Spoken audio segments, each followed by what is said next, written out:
Good morning, everybody. I am Melissa Nielsen with Waldorf Essentials.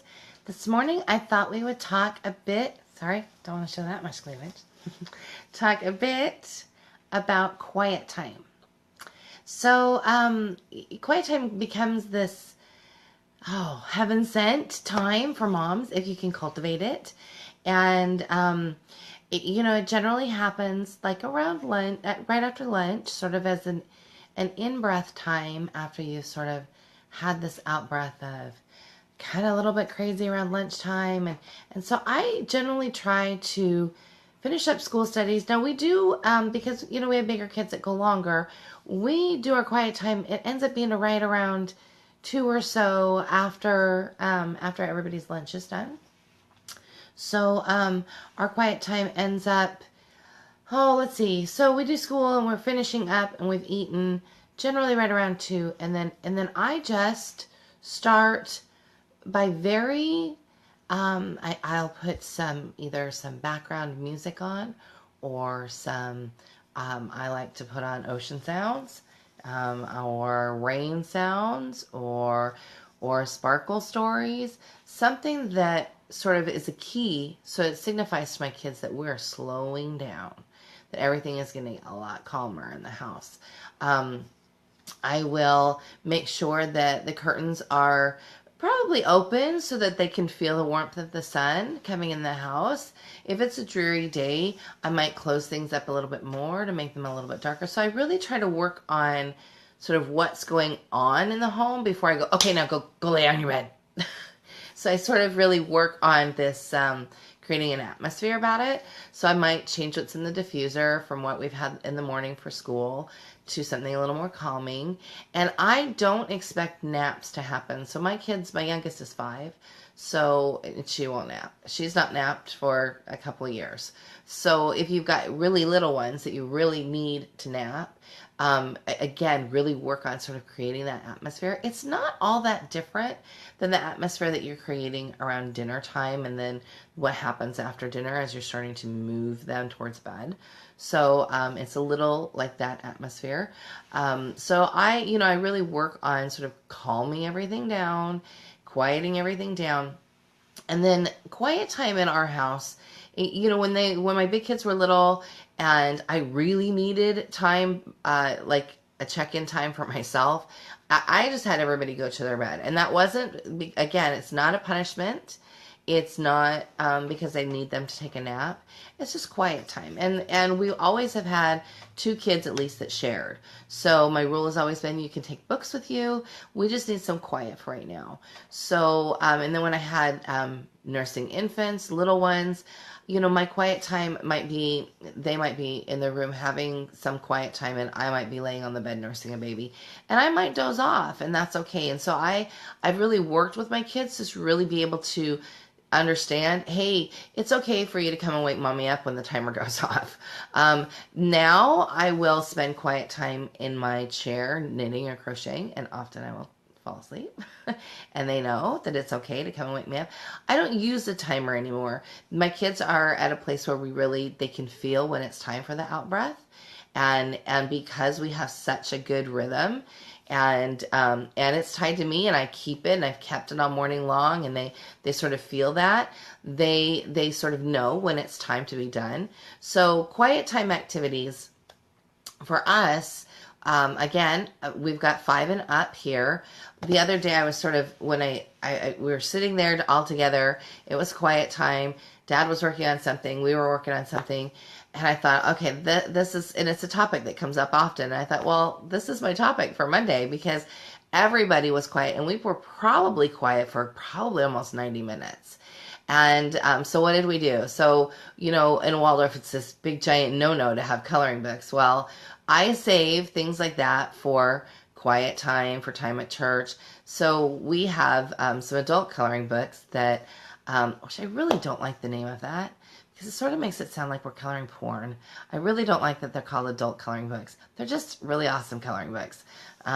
So I'm going to rename them really awesome coloring books. They're not adult coloring books anymore. We have some fun ones, like ones that Ellie just got her Christmas present from a dear friend, and it had a fun one in it. And I've been collecting ones for a while. So even Soraya, who's 5, because she has this little OCD tendency, she can be very focused. And so we were all sitting together with our awesome fun coloring books, and Eric was working on a model, and it was Saturday afternoon, and we were having quiet time. And so we institute quiet time even on the weekends, even when when traditionally Dad, who's been working all week long, would be home.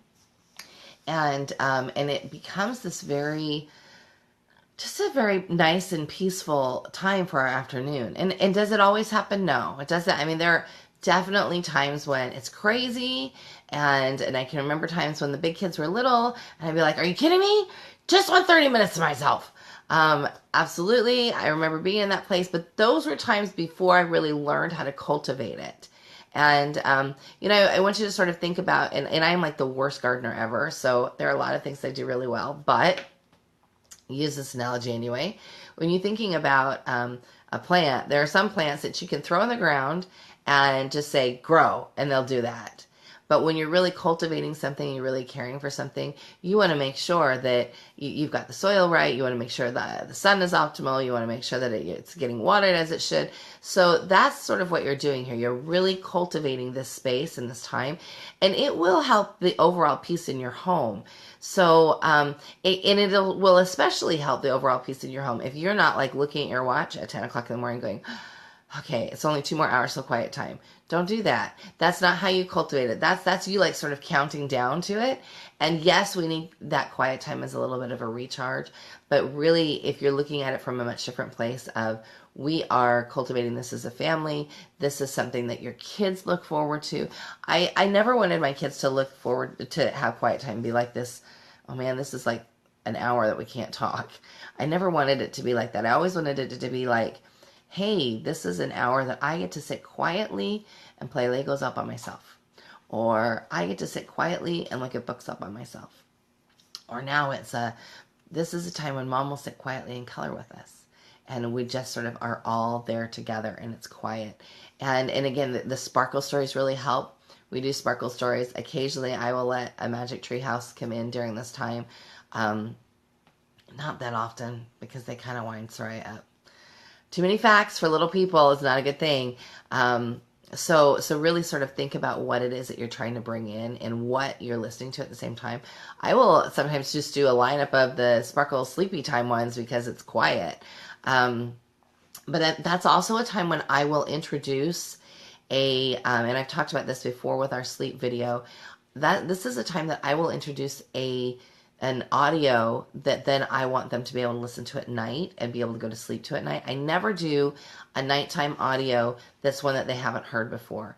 Because when it's one that they haven't heard before, then of course they're going to be like wide-eyed and awake until they can hear the end of it. And that defeats the idea of having the audio at night. So I never do a new audio at night, ever. It always makes me in the fanny. So I've really learned to not do that. I do those new audios in the afternoon when we have our quiet time, because then they're engaged in quiet listening, and I'm not really expecting them to go to sleep. There's an opportunity for them to rest, but it's also just this opportunity for this quieter time in our home. And then when we come out of that, I always break that quiet time with sort of an out breath then. So we're going for a walk, or maybe we're up and preparing for dinner. Something like that. So our quiet time tends to end around 3:30 here on those days that, because we don't start till like 2, we end up taking a little bit longer. Now, of course, you can't do that when you have several younger children. But as they get older, they really start to love it. Like Eleanor loves that quiet time because she knows that that's time that she can sort of retreat into her space. And she'll end up painting. She'll end up, it's a media free time. So it's not like an invitation for my teenagers to go and, be on their phones the entire time. It's not an invitation for me to do that. Unless there's something, that I really need to tend to work-wise. Generally, the computer isn't on, and the phone's not in my hand generally for that time. So, really think about what it is that you want for your quiet time, because all of this, all of these Monday videos that we're working on and all of the things that we do with Waldorf Essentials, It's about helping you create a peaceful home. And when you have a peaceful home and you've got peace within yourself, then you love your life and you love what you're doing, and you work as an agent, not an object, and you are the parent that you want to be and the partner you want to be. So all of that's about sort of cultivating that peace in your home and sort of being this thriving parent. So I hope that you will take these thoughts about quiet time and apply them if they work for you, or if they're applicable to you. And if you've got questions, please feel free to ask us, because I'm always happy to help you with the challenge. So anyways, I hope you have a wonderful day and a wonderful week. We'll see you later. Bye now.